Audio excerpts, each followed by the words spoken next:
Der Kathi seine Prüfung ist dennoch nicht so schlecht ausgefallen und drum wird's wieder gut mit seinem Jumpsterer. Den sein Spätze hat aber vor der Prüfung ins Schulhaus eingebrochen und die Fragen ausspioniert. Und das steht er an Chris ein. Und Chandi möchten das aber an Chris in die Schuhe schieben. Und der verrät seinen Vater, wer es wirklich gewesen ist. Und der verzapft das die Schande. Dabei wollte sie aber der wirkliche Verbrecher schon stehen. Und drum ist der Chris jetzt ein Bäs auf seinen Vater. Die Schützen müssen gegen die Wangen andrehen. Und da haben sie aber keine Chance nicht. Und drum nehmen sie Josie in ihren Verein auf. Obwohl das eigentlich keine Weiber nicht mögen. Und die bringt er nachher den Sieg. Der Gregor kommt wieder heim von seiner Alten und ist recht hantig, weil er mit ihr gestrien hat. Und sauft sie mit Hubert einen rechten Suri an. Und weiß am anderen Tag nimmer, was geschehen ist. Und bildet sich ein, dass er seine Aushilfskirchen gestopft hat. Da ist aber nichts dran.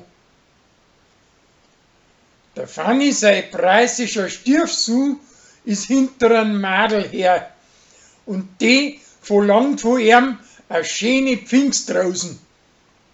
Mit mir und Not treibt er sich nicht auf. Aber wie nachher das Dirndl daherkommt, will er auf einmal nichts mehr von ihr und schenkt das Blärme der Sarah. Der sein preußischer Onkel stellt an Holztaus eine Bildkamera auf und die schießt zufällig ein Beutel von der Uschi, wie es grad heimle hinter die Waldhütten brunst. Zuerst wird das am Pauli in die Schuhe geschoben, bis das nachher schließlich die Wahrheit aufkommt.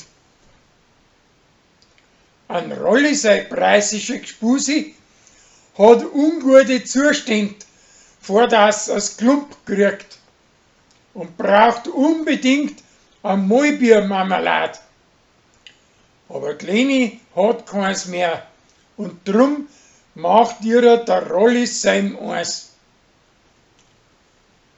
Sarah tut die Rouladen, wo's gekocht hat, künstlich verschönern und brotzt sie mit den Beuteln davon im Netz.